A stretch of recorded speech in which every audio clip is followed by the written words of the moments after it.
नमस्कार, न्यूज 19 में आपका स्वागत है। और न्यूज 19 की एक खास और स्पेशल पड़ताल लेकर मैं आपके साथ हाजिर हूं। दरअसल 22 अप्रैल को जम्मू कश्मीर के पहलगाम में जो हुआ वो सबको पता है, लेकिन ये क्यों हुआ, कैसे हुआ, किसने करवाया, ये कुछ बड़े सवाल हैं। अब करीब एक सप्ताह बीतने के बाद भी पाकिस्तान ये मानने को तैयार नहीं है कि इस हमले में उसका हाथ है, जबकि भारत की जो सुरक्षा एजेंसियां हैं और तमाम जो भारत की सरकार है या फिर वहां पर जो जवान हैं जिनकी ड्यूटी है, सब लोग यही बोल रहे हैं कि इस हमले के पीछे सीधा सीधा पाकिस्तान का हाथ है, पाकिस्तान की सेना का हाथ है। अब इसकी जांच चल रही है और जो नेशनल इन्वेस्टिगेशन एजेंसी है NIA, वो इसकी जांच कर रही है और उस सीन को रिक्रिएट किया जा रहा है, बार बार रिक्रिएट किया जा रहा है। लेकिन कहते हैं ना, घर का भेदी लंका ढाए, ये कहावत जम्मू कश्मीर में हुए इस हमले में बिल्कुल सही और सटीक और फिट बैठती है, क्योंकि शुरुआती जांच में, शुरुआती पड़ताल में ये सामने आया है कि ये जो हमला हुआ, इससे पहले यहाँ रेकी की गई थी। और क्योंकि ये टूरिस्ट एरिया है, इलाका टूरिस्ट का है, इसलिए यहाँ पर ना तो आर्मी तैनात थी और ना स्थानीय जम्मू कश्मीर की पुलिस तैनात थी कि जो टूरिस्ट है वो डिस्टर्ब ना हो।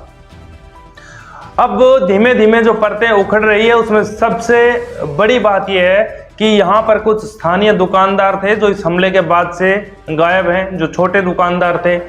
कुछ घोड़े वाले हैं जो नीचे जहाँ पर सड़क रोड समाप्त होता है वहाँ से 4-5 किलोमीटर ऊपर जाना पड़ता है, ये जो बैसरन घाटी है यहाँ पर, तो घोड़े के जरिए जाते हैं। तो NIA को शक ये है, जांच एजेंसियों को ये पूरा शक है कि वो घोड़े वाले भी इस साजिश में शामिल हो सकते हैं। धीमे धीमे देश के हर एक कोने से जो लोग वहाँ गए हुए थे, वीडियोज फोटोज सामने आ रही हैं, जिससे साफ साफ पता चलता है कि इस हमले में जो स्थानीय लोग हैं उनमें से कुछ लोगों ने गद्दारी की है और वो लोग इसमें शामिल हैं। अब पाकिस्तान पिछले कुछ दिन से, जब से हमला हुआ है और पाकिस्तान को पता चला कि भारत इस बार चुप नहीं बैठेगा और हालात ऐसे बन गए हैं कि भारत सीधा सीधा पाकिस्तान के शहरों पर हमला ना कर दें कि कहीं पूरा पाकिस्तान ही खत्म ना हो जाए। ये डर है पाकिस्तान को, क्योंकि हिंदुस्तान की तरफ से लंबी जंग की तैयारियां की जा रही है कि पूरी तरह से इस बार खत्म कर देंगे पाकिस्तान को। और अगर लंबे वक्त तक जंग होती है तो उसके लिए पाकिस्तान ना तो तैयार है, ना पाकिस्तान के पास तेल है और ना पाकिस्तान के पास वो सब व्यवस्थाएं कि लंबे वक्त तक वो जंग लड़ सके। अब पाकिस्तान का जो सवाल था कि हमारा नाम बेवजह आ रहा है, चीन और रूस से आग्रह किया गया था कि इसकी जांच आप करवाइए, आप इस जांच में शामिल हो, भारत झूठ बोल रहा है, पता चल जाएगा। लेकिन उसके मुंह पे एक सीधा सीधा चपेट लगा है, क्योंकि जो पाकिस्तान के अंदर एक SSG होती है, स्पेशल सर्विस ग्रुप, उसका जो कमांडर है, पूर्व कमांडर रह चुका है हासिम मूसा, उसका नाम इसमें सामने आया है। क्योंकि जब हमला हुआ और लोगों से बातचीत करके जब स्केच जारी किए गए तो उस स्केच जो बनाया गया है उसमें से एक की शक्ल हासिम मूसा से मिलती है। ये वही हासिम मूसा है जो पहले पाकिस्तान आर्मी में कमांडर था, यानी कि जो स्पेशल सर्विस ग्रुप है उसका ये कमांडर था। और उसके बाद आर्मी से रिटायर होने के बाद, इससे रिटायर होने के बाद ये लश्कर तैयबा के साथ जुड़ गया और अब लश्कर तैयबा के लिए ये जो आतंकी घटनाएं हैं इनको अंजाम देता है। इससे पहले भी मूसा ने कई बार इस तरह की घटनाओं को, इस तरह के हमलों को अंजाम दिया है, जिसमें बहुत से लोग सैनिक शहीद भी हुए हैं और आम लोग भी मारे गए हैं। अब बड़ा सवाल ये है कि क्या पाकिस्तान के अब भी समझ में नहीं आ रहा, क्योंकि वहाँ पर जो जांच चल रही है उसमें साफ साफ पता चला कि जो हथियार थे वो भी पाकिस्तान की तरफ से सप्लाई किए गए थे। हमले से 4-5 दिन पहले चीन में निर्मित एक ड्रोन से रेकी की गई थी और वहाँ पर जो स्थानीय कुछ कश्मीरी हैं जो स्लीपर सेल से जुड़े हो सकते हैं, जिनके तार पाकिस्तान से जुड़े हो सकते हैं, जिनके तार पाकिस्तानी सेना या फिर पाकिस्तानी खुफिया एजेंसी से जुड़े हो सकते हैं, आतंकी संगठनों से जुड़े हो सकते हैं, उन लोगों ने वहां पर रेकी करने में मदद की थी और उस हमले के बाद से वो फरार है।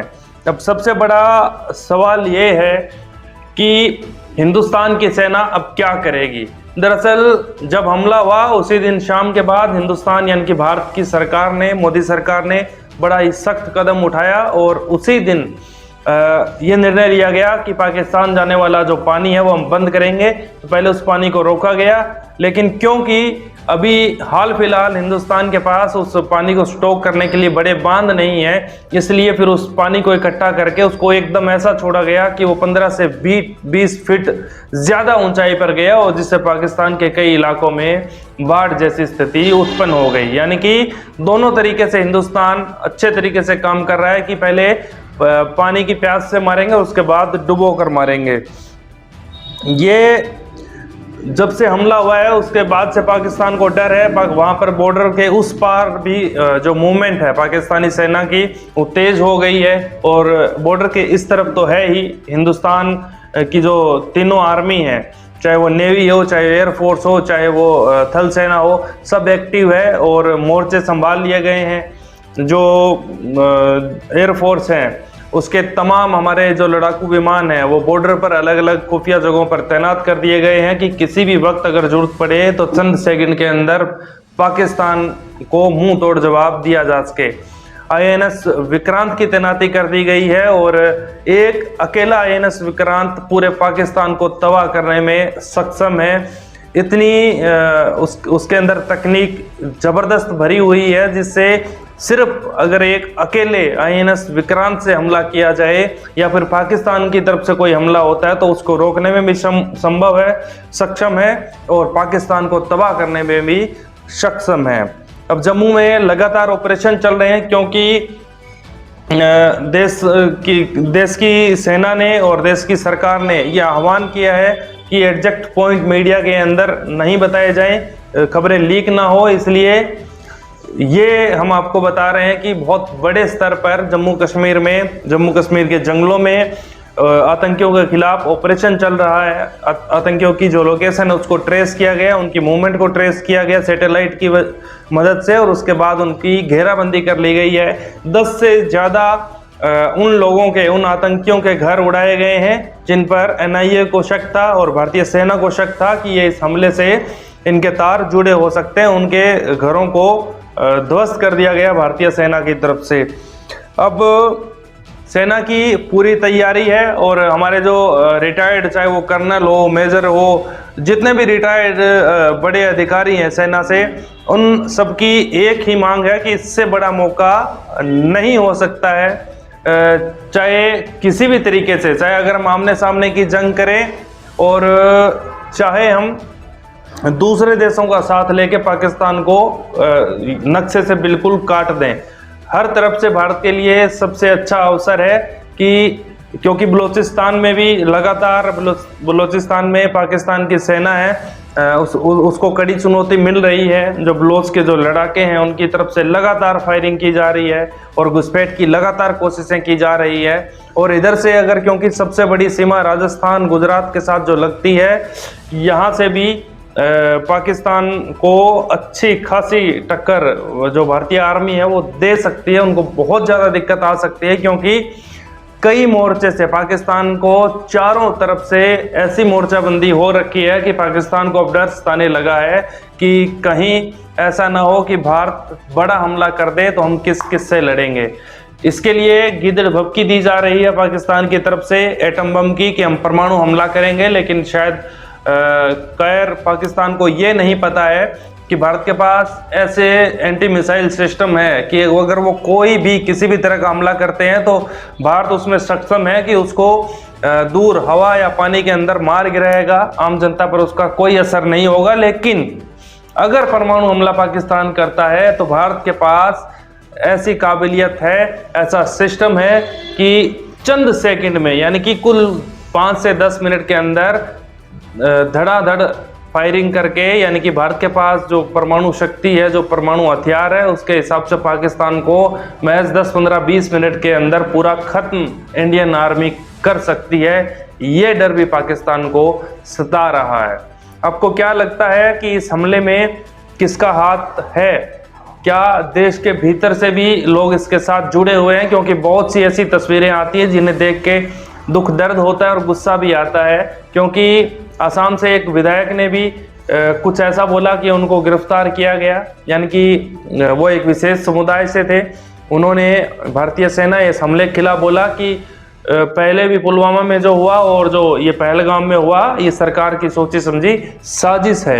यानी कि उन्होंने इस हमले पर अपनी सरकार पर सवाल उठाए हैं कि सरकार ने जानबूझकर ये हमले करवाए हैं। इसके साथ एक असम से कुल 16 लोगों को गिरफ्तार किया गया, जिसमें एक पत्रकार है, एक वकील है, एक विधायक है और कुछ छात्र हैं जिन्होंने अपने ही देश यानी हिंदुस्तान के खिलाफ सोशल मीडिया पर गलत टिप्पणी की थी।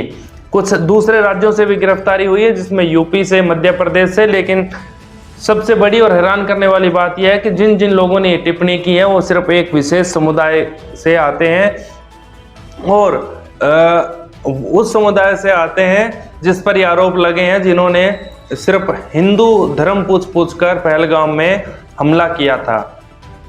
अब आप क्या सोचते हैं कि देश के ऐसे गद्दारों को क्या सजा मिलनी चाहिए? जो पाकिस्तान से, हिंदुस्तान में रहकर जो पाकिस्तान से प्रेम करते हैं, ऐसे गद्दारों को क्या सजा मिलनी चाहिए? और भारतीय सेना को, भारत सरकार को पाकिस्तान पर कितना बड़ा और कितना सख्त एक्शन लेना चाहिए? इस बारे में आप क्या सोचते हैं? कमेंट बॉक्स में अपनी राय जरूर दीजिएगा। चैनल को सब्सक्राइब नहीं किया है तो कर दीजिए और आप लगातार बने रहिए न्यूज़ 19 के साथ। देश, दुनिया और राजस्थान की खबरें आपको लगातार न्यूज़ 19 पर मिलती रहेगी। नमस्कार।